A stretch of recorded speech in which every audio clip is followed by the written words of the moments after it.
pinagbawal na huwag kainin. Ngunit ngayon parang may kumakain. Kagaya nitong buwaya din yung buwaya din pinagbawal pero sa ibang restaurant, lalo sa Chinese restaurant meron din yun, buwaya. Huwag na rin kakain.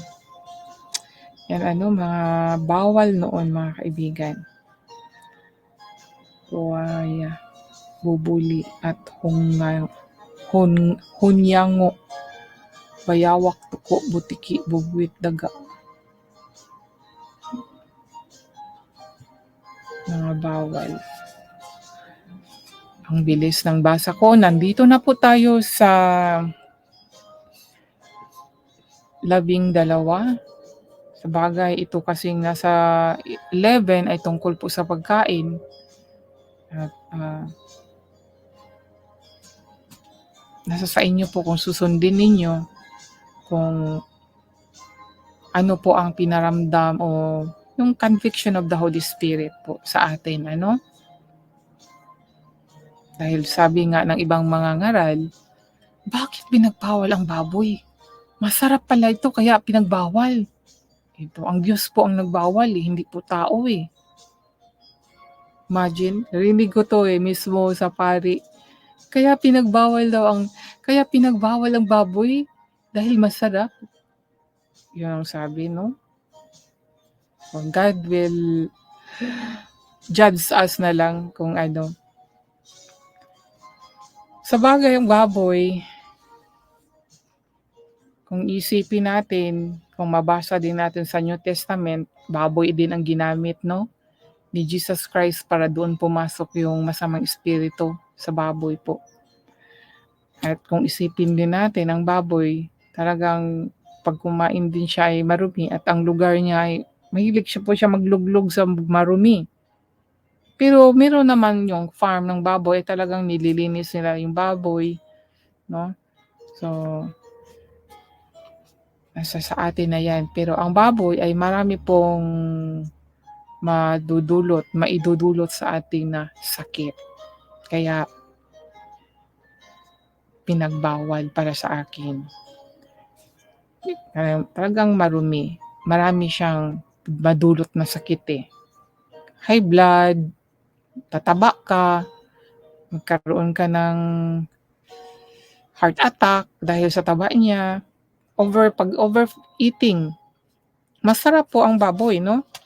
Pero yung dugo po niya mga kaibigan, masarap din po yung dugo ng baboy, pero yun na nga, nung nakaraang pagbasa ko ay binawal din ang dugo. Kahit niluto pa natin yan, ay dugo pa rin yan mga kaibigan. Yung essence ng yung po sa ating katawan.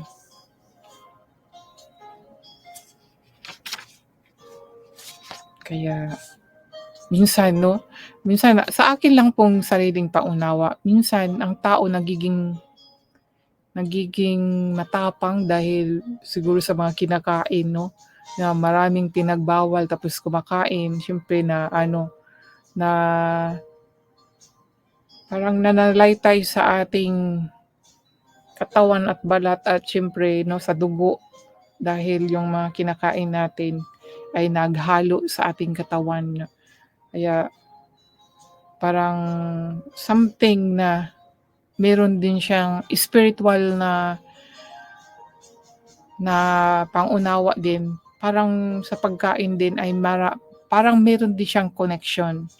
Gaya yan pag kumain tayo ng hayop, tapos mahilig tayo sa, di ba, yung karne, tayo din, tao may karne din tayo, itong body natin, meron ding laman. Pero parang kagaya lang sa hayop, di ba, merong puso, ang hayop din may puso, meron din silang mabituka. So, kung tutuusin ay may life, meron din silang life, ay may dugo din sila, tayo din tao. Parang connection, actually, no, connection. So, kung naunawaan natin itong bagay na ito spiritually, ay dapat hindi natin sila kainin. Para sa aking paunawa po, pero minsan masabi din na God provide us sa mga ganito din dahil sa Old Testament, 'di ba? Nagbigay din naman ang Panginoon, 'di ba? Maghahandog, 'di ba? Naghahandog sila ng hayop and then may mga part na pwede nilang kainin, 'di ba? So God still provide din, pero yung overeating po ang hindi mabuti at saka may mga part na hindi natin puwedeng kainin, 'di ba? Kung ating, balikan yung sinabi na ito ay para sa Panginoon lang talaga. So hindi puwedeng kainin ng tao. Kahit nga sa mga pari 'no, kay si Aaron iba din sa kanila, ibang part.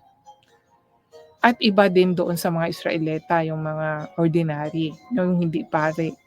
So para din sa akin, sa naunawaan ko kung kakain man tayo ng karne, atin ding dapat, anuhin kung ano yung kakain. Kasi ngayon kinakain na lahat, eh, part of the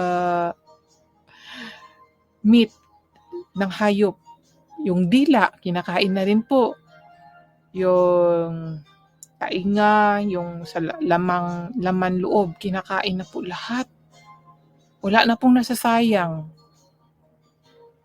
'no? Kaya magiging kung tayo ay yun spiritual aware na rin po tayo.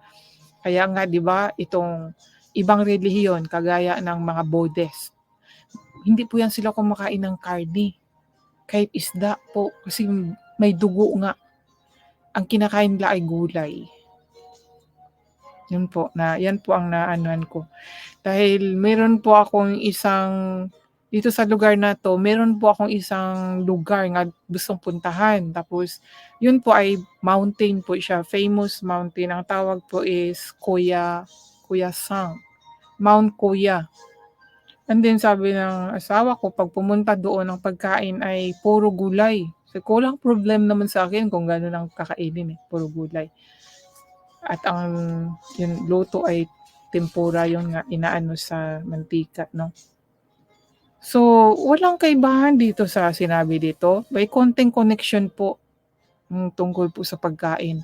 Tingnan niyo po sila nga wala silang karneng kinakain, nabubuhay sila, eh. Naalala ko nung maliit pa ako dahil sa hirap namin, minsan bihira talaga kami makakain ng karne. Kaya sabi ko, noong maliit ako puro sabagay may isda, ginamos, bagoong 'no, kumakain ng gano'n, wala talagang masyadong karne, siguro mga how many sa isang taon, ilan lang, mabilang talaga. Dahil nga sa hirap namin at sabi ko na nakayanan nga noon, wala namang karneng ulam, puro mga gulay, bagoong. Ngayon pa na alam na kung ano yung gusto ng Diyos na dapat natin kainin, maging aware tayo sa kakainin natin. Nabubuhay nga yung iba na wala ang ulam-ulam, kanin lang, 'di ba? Kaya wala namang posible, sa Diyos kahit pakakain tayo ng kanin lang at gulay lang yung ulam natin. Ang ganda nga yun, healthy. So, yan mga kaibigan, dito sa chapter 11 about po sa pagkain, malinis at marumi.